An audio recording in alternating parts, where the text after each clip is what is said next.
श्री सुधांशु त्रिवेदी। माननीय सभापति महोदय, आज 19 minutes 1 line Shekhar ji 1 line. जी माननीय सभापति महोदय, आज मैं बहुत भारी मन से इस विषय के ऊपर अपना विचार रखने के लिए आपके समक्ष प्रस्तुत हूं। एक इस विषय में महत्वपूर्ण बात यह है कि इस विषय पे सभी तरफ से एक समान कंसर्न उभर कर सामने आ रहा है। इस सदन में हम इस विषय पे चर्चा कर रहे हैं, दूसरे सदन में भी इस विषय पे कार्य स्थगन प्रस्ताव के नोटिस हैं, जिसमें कांग्रेस पार्टी की तरफ से भी हैं, और इस सदन में आम आदमी पार्टी की प्रतिनिधि की तरफ से भी यह विषय लाया गया है।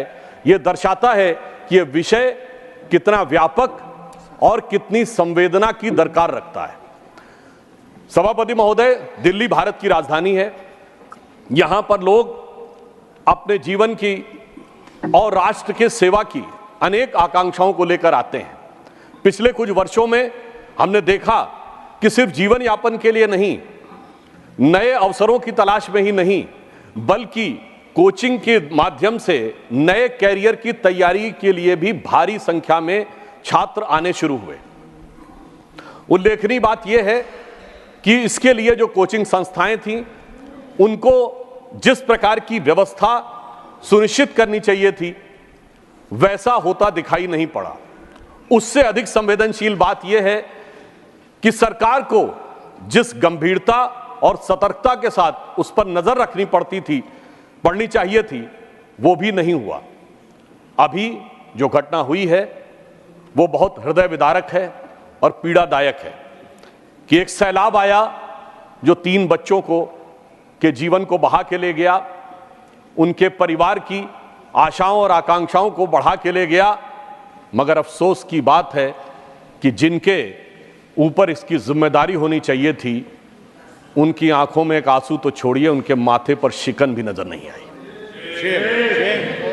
बजाय इसके कि वो नाना प्रकार से चीजों में इस चीज में अपना बचाव और मैं कहूं कि कुछ हद तक निर्लज्जता के साथ राजनीति करते हुए नजर आए। निर्लज्जता will not go on record. Okay, मैं आपकी बात पे शब्द वापस लेता हूं। मैं कहूंगा पूरी तरीके से लापरवाही के साथ और अनुचित भावना के साथ अपना विचार या यूं कहूं भ्रम फैलाते हुए नजर आए। अब यहां पर यह बात मैं इसलिए कह रहा हूं कि अगर यह घटना अचानक हो गई होती तो हम ये मान सकते थे कि सरकार अनायास इन चीजों को समझ नहीं पाई।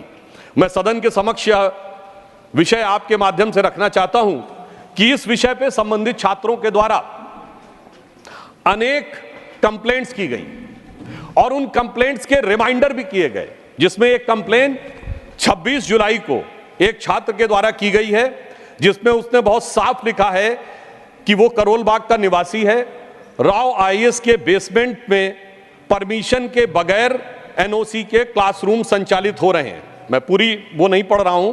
अंत में वो कहता है कि श्रीमान जी से विनम्र अनुरोध है कि इस प्रकार के बड़े बड़े यूपीएससी के कोचिंग संस्थान जो विद्यार्थियों का जीवन दांव पर लगाकर अवैध जगहों पर कक्षाओं को संचालित कर रहे हैं, इन पर कड़ी कार्रवाई की जाए। ये 26 जून का है। ये एप्लीकेशन कहां दी गई? ये एप्लीकेशन एनसीटी दिल्ली को रिसीव की गई है, ministry department of grievances description में। Put it on the table of the house also. Definitely हम ये पुट कर देंगे, आप फ्लोर पे रखता हूं। और उसमें रिमाइंडर भी है। रिमाइंडर है, कोई कार्रवाई नहीं हुई, 15 जुलाई का रिमाइंडर। उसमें वो ये कहते हैं कि sir it is very important and urgent to take the action.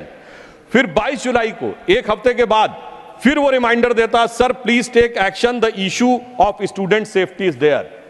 मगर इसके बावजूद सरकार के कान पर जू नहीं रेंगती है और इतनी बड़ी घटना अंजाम हो जाती है। जी, अब एक और मैं विषय ध्यान देना चाहता हूं। इसी बीच में ये 26 जून से लेके और 22 जुलाई के बीच की घटना है, परंतु इसी बीच में इसी बिल्डिंग को 9 जुलाई को फायर डिपार्टमेंट एनओसी दे देता है। यानी ये कार्रवाई चल रही है। वो एनओसी की कॉपी भी मैं आपके समक्ष रख सकता हूं, और एनओसी में बेसमेंट को स्टोरेज के लिए दिखाया गया है। अब यदि वो फायर डिपार्टमेंट ने एनओसी दी है और स्टोरेज के लिए दिया है, तो क्या बगैर इंस्पेक्शन के किया? क्योंकि 26 जून को शिकायत चल रही है और 9 जुलाई को एक दूसरा विभाग स्टोरेज के लिए दे रहा है, तो या तो बगैर देखे हुए दिया गया है या फिर बहुत देख समझकर किसी अन्य अपरिहार्य कारणों के माध्यम से लिया गया है। तो इसलिए हम ये कह सकते हैं कि ये अपने आप में एक लापरवाही नहीं, बल्कि ये एक प्रकार का एक आपराधिक कृत्य है, एक प्रकार की क्रिमिनल नेग्लिजेंस है, जिसमें जानते बूझते बच्चों को उस हद तक उनके जीवन को खतरे में डालने के तक ले जाया गया। और मुझे अधिक वेदना इसलिए होती है सभापति महोदय कि दिल्ली में मात्र कुछ दिन पहले पीने के पानी की किल्लत थी और उससे लोगों की जान जहमत में थी। आज सीवर के पानी से जान हलकान है। आप सोचिए कि जो लोग इतने लंबे समय से हुकूमत कर रहे हैं और पहले कहते थे हमारे पास ये नहीं है, हमारे पास वो नहीं है, आज तो एमसीडी भी आपके पास है, सरकार भी आपके पास है, और जो कहते थे कि नई राजनीति लाएंगे, वो नई राजनीति कितनी खतरनाक साबित हो रही है और लोगों की जान कैसी हलकान किए हुए है, और उसके बावजूद उनकी तरफ से सिर्फ सियासी बयान है और इसके अलावा कुछ भी नहीं है। मैं ये भी कहना चाहता हूं महोदय, अभी हम लोग जुलाई के महीने में 6 महीने बाद जाड़े का दौर शुरू होगा, सांस लेने की भी तकलीफ होगी। यानी पानी का विषय हो, जमुना की सफाई का विषय हो या सांस हवा की सफाई का विषय हो, सारी बातों पे सिर्फ बातें होती रही हैं और समय के अनुसार ये अपना स्टैंड समय समय पर चेंज करते रहे।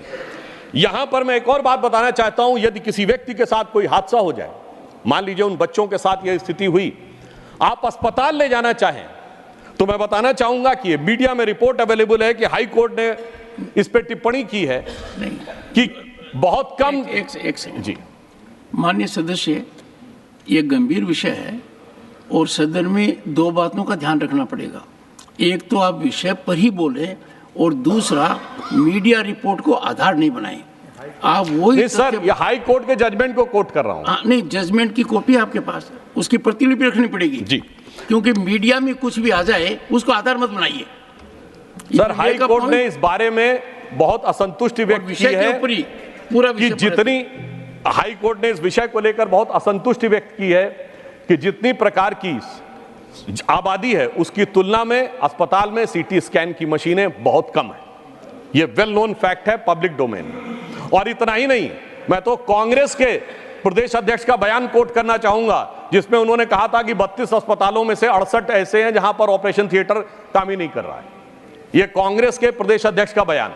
अर्थात ये मैं सिर्फ ये बताना चाहता हूं, लोगों की जान के प्रति लापरवाही का विषय की सीमा तक है और उस सीमा पर चलते हुए ये स्थितियां इस प्रकार की आती हैं कि नोटिसेस छात्रों के द्वारा हैं, आगाह जनता के द्वारा किया जा रहा है, परंतु उसके बावजूद हमारी दिल्ली की सरकार इस विषय में किसी भी प्रकार का कोई प्रभावी कार्रवाई नहीं कर रही। आज मैं आपके माध्यम से पूछना चाहता हूं कि दिल्ली सरकार के पीडब्ल्यूडी डिपार्टमेंट और एमसीडी को, क्योंकि इसमें जो मुख्य कारण रहा, सफाई नहीं की गई, सीवर में स्लिटिंग की सफाई नहीं की गई, जिसकी वजह से सीवर का पानी बैकफायर किया और मात्र 2-3 मिनट के अंदर पूरा का पूरा बेसमेंट जिस तरीके से भर गया। इसमें 2-3 पक्ष हैं। पहला, बेसमेंट पे काम करने की परमिशन किस डिपार्टमेंट ने दी? दूसरा, यदि वो परमिशन दी गई, क्या उसके बाद कोई इंस्पेक्शन नहीं हुआ? तीसरा, कि यदि उसके ऊपर कोई शिकायत की गई तो उसके ऊपर कोई कार्रवाई की गई नहीं। और चौथा, आसपास के सीवरों की जो स्लज थी उसकी सफाई की गई या नहीं, इस बारे में जानकारी या सदन जानने की आवश्यकता रखता है, क्योंकि इन चारों चीजों ने मिलकर उन 3 बच्चों की जान के साथ खिलवाड़ किया है। मगर अफसोस की बात यह है कि हमारी सरकार दिल्ली की जो इतना प्रचार करती है कि हमने ये किया, हमने वो किया, मगर आज तक वो ऑथेंटिक डाटा नहीं दे पाए कि सीवर्स की, स्लज की सफाई के लिए उन्होंने क्या काम किया है, जिसकी वजह से इस प्रकार की घटनाएं ना हो। जब से वो सरकार में आए हैं, ये एक वेल नोन फैक्ट है कि जल बोर्ड का घाटा 74,000 करोड़ रुपए हो गया है। यानी एक तरफ आपके संस्थान निरंतर घाटे में जाते चले जा रहे हैं, दूसरी तरफ उसमें भ्रष्टाचार के आरोप लगते चले जा रहे हैं, तीसरी तरफ शिकायतें आती चली जा रही हैं और इसके बावजूद भी उनके ऊपर किसी प्रकार का कोई प्रभाव नजर नहीं आ रहा है। इसलिए यह आवश्यकता है कि सदन इस विषय के ऊपर बहुत गंभीरता से विचार करे। हम यह भी आपके संज्ञान में रखना चाहते हैं कि इन चीजों के ऊपर कोई कार्रवाई न करते हुए भी सरकार किन चीजों पे कार्रवाई कर रही है। हम ये बात पूछना चाहते हैं कि इस विषय के विभागीय मंत्री, मैं उनका नाम नहीं लेना चाहता, विभागीय मंत्री हो या सरकार की तरफ से हो, क्या उन्होंने किसी प्रकार का तथ्यात्मक आंकड़ा सरकार के द्वारा जनता के सामने रखा है?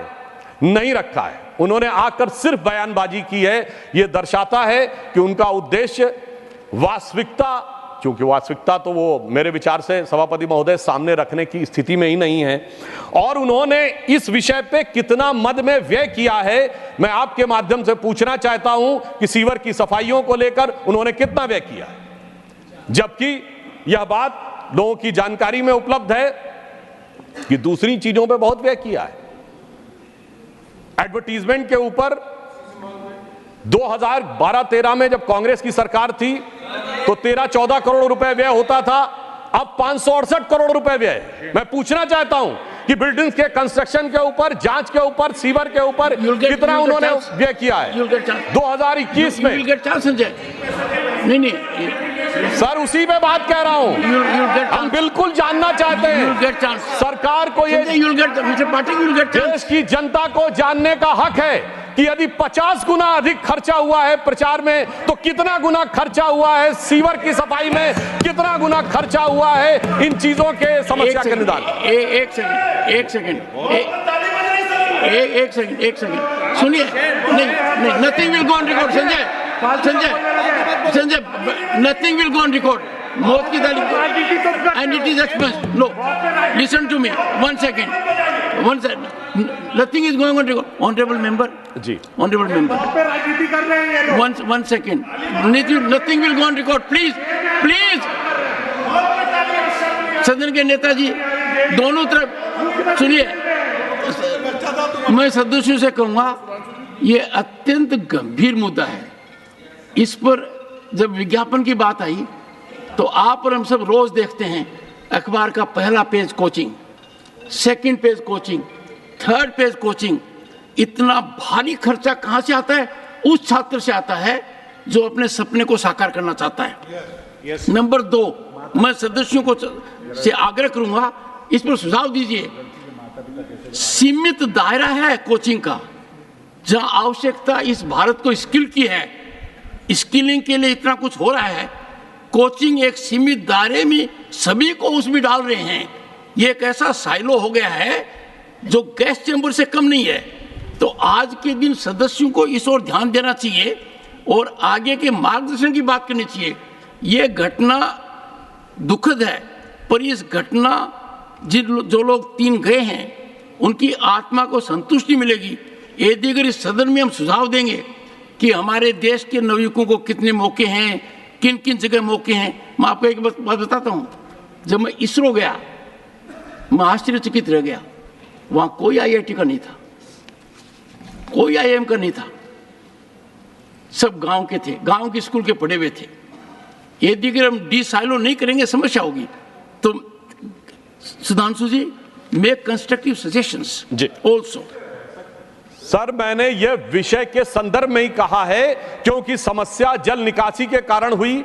जल निकासी के लिए जो PWD, MCD और जल बोर्ड जिम्मेदार है, यदि वो हजारों करोड़ के घाटे में जा रहा है तो सरकार निरंतर उस चीज पे ध्यान न देकर, जहां जल निकासी की बड़ी समस्या है, यदि प्रचार पे ध्यान दे रही है तो यह विषय सदन के माध्यम से जनता के ध्यान में हम अवश्य लाना चाहेंगे। इसलिए मैंने सिर्फ यह फैक्ट रखा कि एक दिशा में 50 गुना अधिक खर्च किया गया और दूसरी तरफ वो कर्जे में दबता चला गया, उधर कोई ध्यान नहीं दिया गया जल बोर्ड के लिए। इसलिए मैंने यह तथ्य आपके संज्ञान में रखा।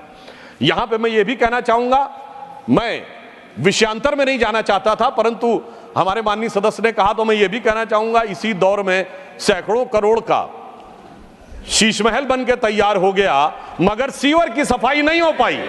और यदि मेरी बात पे आपत्ति है हमारे सम्मानित सदस्य को, तो वो ये आंकड़ा सामने रख दें कि कितना खर्चा उन्होंने उस कंस्ट्रक्शन पे किया था और कितना इन्होंने खर्चा इस कंस्ट्रक्शन पे किया है, तो मेरे विचार से जनता के सामने दूध का दूध पानी का पानी हो जाएगा। यह बात इसलिए आवश्यक है कि यह मामला सिर्फ एक कानूनी नहीं है, यह मामला सिर्फ तकनीकी नहीं है कि कोई टेक्निकल फेलोर हो गई है, यह मामला एक जहनी सोच का है जिसमें कि लोगों की जान की कीमत के बारे में बहुत हल्के तरीके से सोचा जाता है और किसी दूसरे प्रकार की राजनीति के बारे में बहुत भारी तरीके से सोचा जाता है।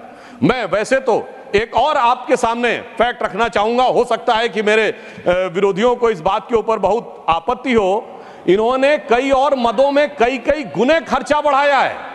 2012-13 में वक्फ बोर्ड को 1.25 करोड़ रुपए देते थे, अब 71 करोड़ रुपए दे रहे हैं, वहां 70 गुना बढ़ा दिया है। मगर मैं पूछना चाहता हूं कि इन चीजों की सफाई के लिए, कंस्ट्रक्शन के लिए कितना गुना पैसा बढ़ाया है, इस बारे में जानकारी दें। यह दर्शाता है कि जांच हो, धन का आवंटन हो, उसके ऊपर निगरानी रखनी हो या उसके ऊपर बयान देना हो, किसी भी प्रकार की कोई संवेदना नजर नहीं आती है। और फिर मैं यह भी कहना चाहूंगा कि इतनी बड़ी घटना हो गई, मगर दिल्ली के माननीय मुख्यमंत्री जो विशेष परिस्थितियों में, विशेष स्थिति में हैं, उनकी तरफ से कोई इस प्रकार का सब्सटेंटिव बयान आया ही नहीं। अरे कम से कम संवेदना व्यक्त करते, एक जांच इंक्वायरी सेटअप करते, वो ये कहते, ये बयान देते जो कह रहे थे कि मैं तो वहां से बैठकर दिल्ली के लोगों के लिए सदैव मेरा दिल धड़क रहा है, मैं तो दिल्ली के लोगों के बारे में ही सोचता रहता हूं। इतनी बड़ी घटना हो गई और उनकी सोच की कोई एक झलक हमें दिखाई नहीं पड़ी। उल्टा मैं ये कहना चाहता हूं कि इन घटनाओं के साथ, इधर दिल्ली के साथ जो मैंने कहा 26 जून से लेके कई शिकायतों से लेके आज तक ये हो रहा था, परंतु जवाब में कोई तथ्यात्मक जवाब नहीं दिए जा रहे थे, सिर्फ ये जानकारियां दी जा रही थीं कि उनका वजन हल्का हो रहा है। मुझे लगता है कि अगर उन्होंने अपने कामों पे ध्यान दिया होता तो मैं उनके अच्छे स्वास्थ्य की कामना करता हूं कि वो स्वस्थ रहें, परंतु मैं कहना चाहता हूं यहां वजन हल्का होने का विषय नहीं है, यहां किरदार हल्का होने का विषय है। और जिस प्रकार का आचरण आम आदमी पार्टी ने दिखाया है, वो निश्चित रूप से उनके आचरण के और उनकी सरकार के परफॉर्मेंस पे संजय बिल्कुल महोदय उस पर चर्चा हो रही है। नहीं देखिए, क्यों, इसमें कौन सी बात है महोदय? अगर महोदय मैं आपके माध्यम से कहना चाहता हूं महोदय, सुधांशु जी मेरे विषय, मेरे एक सेकंड सुन Sanjay, nothing is going on record. Sanjay, nothing is going on record.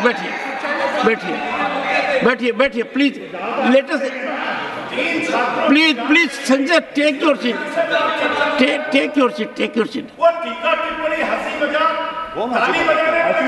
हाँ वहाँ देखिए, नहीं, nothing is going on record please, nothing is going on record. नहीं, नथिंग इज। हाँ महोदय, देखिए मैं आपके माध्यम से और भी बात स्पष्ट करना चाहता हूं, यदि हमारे सम्मानित सदस्य को आपत्ति है। सरकार के मंत्री आते हैं, सरकार के विषय में बोलते हैं। मैं पूछना चाहता हूं पिछले इतने महीनों में आगे सरकार के मंत्रियों ने कितनी बार सरकार के विषय में बोला है, सरकार की कार्रवाई में बोला है, और यही विषय बोला है ना जिनको लेकर इनको आपत्ति है। मैं आपके माध्यम से यह बात पूरे देश के सामने रखना चाहता हूं कि उनके मंत्री, सरकारी मंत्री आके, जिनका काम सरकार के कार्यों के बारे में टिप्पणी देना है, वो आकर वजन हल्का होने की बात करते थे। यदि यह बात मैंने आज याद दिला दी कि उन्होंने अपने कामों पे ध्यान दिया होता तो यह स्थिति नहीं होती। तो उनको इस बात पे आपत्ति हो रही है। तो यहां पर मैं एक और बात भी कहना चाहता हूं, दुखी मन से, मगर यह भी बताते हुए कि सिर्फ बातें करने से काम नहीं होता है, कम से कम कार्य करने चाहिए, गंभीरता से करने चाहिए। उसके बाद मैं 2-3 अपने मन के सुझाव भी व्यक्त करूंगा। वो उनके लिए कहना चाहूंगा कि चंद बातें करना और मुतमई होना नहीं अच्छा। सियासत आखिरी दम तक सभी को आजमाती है, बहुत गलती की गुंजाइश नहीं होती सियासत में, जरा किरदार हल्का हो कहानी डूब जाती है। तो जो आपने किया है वो दिल्ली की जनता की अपेक्षाओं को और जो जिस आधार पर आपको लाया गया था उसको दूर करने का काम किया। अब मैं इन्होंने कहा सुझाव तो मैं बहुत साफ कहना चाहता हूं, जितने गुने पैसे आपने, जितना ध्यान आपने प्रचार प्रसार पर, वक्फ बोर्ड के विस्तार पर दिया है, आप उसकी बजाय ध्यान हटाइए और दिल्ली के सीवरों को साफ करने के लिए धन आवंटित करिए। दूसरा सुझाव यह है कि कोचिंगों के ऊपर आप सारे कोचिंग संस्थानों के बारे में एक सूची लीजिए और उस सूची को लेकर यह सुनिश्चित करिए कि उन्होंने जो जो चीजें की हैं वो अपने मानकों का पालन कर रहे हैं या नहीं। और मैं आपके माध्यम से यह भी अनुरोध करना चाहूंगा कि कृपया हमारे माननीय सदस्य सदन के पटल के ऊपर क्या इस विषय पर कोई ऑथेंटिक डॉक्यूमेंट रख सकते हैं कि अब तक, यानी इस घटना होने से पहले तक, क्या उनकी सरकार ने किसी भी प्रकार का कोई भी कार्रवाई बगैर जांच के अथवा जांच के करके दिखाई है क्या? यदि नहीं की है तो मैं उनसे अनुरोध करूंगा कि अब इस घटना से संज्ञान लेकर कृपया सख्ती के साथ पहले यह तय करें कि कितने कोचिंग संस्थान हैं, वो वास्तविकता में जितने उनको परमिसिबल लिमिट है उसमें वो छात्रों की संख्या रखे हुए कि नहीं, और यदि उन्होंने उनको कहीं रेजिडेंस दे रखा है तो वो रेजिडेंस मानकों के अनुरूप है या नहीं। क्योंकि आज तो महोदय ये तो पानी की घटना हुई, कल के दिन फायर हैजार्ड भी हो सकता था। तो ये बात हम इनसे बहुत स्पष्ट कहना चाहेंगे कि इन बातों के विषय में गंभीरता लें। और अंत में इन्होंने कहा सुझाव, तो एक और सुझाव भी देना चाहूंगा कि इनसे विनम्र निवेदन है कि सरकार चलाइए, सरकार के मंत्री आकर सरकार के कार्यों के बारे में विचार दें, आकर सिर्फ राजनीतिक बयानबाजी, आरोप प्रत्यारोप न करें। क्योंकि अभी तक का इनका स्टाइल ये रहा है कि किसी भी घटना के ऊपर वास्तविक अर्थों में सरकार की तरफ से जो जवाब मिलना चाहिए था वो जवाब देने की बजाय सियासी बयानबाजी होती है। तो मैं अंत में सिर्फ ये कहते हुए अपना निवेदन समाप्त करता हूं कि यह घटना बहुत हृदय विदारक है और इस घटना के बारे में जैसी संवेदनशीलता की अपेक्षा दिल्ली सरकार से थी वो नहीं हुई है। इसलिए इस पे एक गंभीर जांच होनी चाहिए और संबंधित लोगों की जिम्मेदारी सुनिश्चित की जानी चाहिए ताकि भविष्य में ऐसी घटनाओं की पुनरावृत्ति ना हो सके।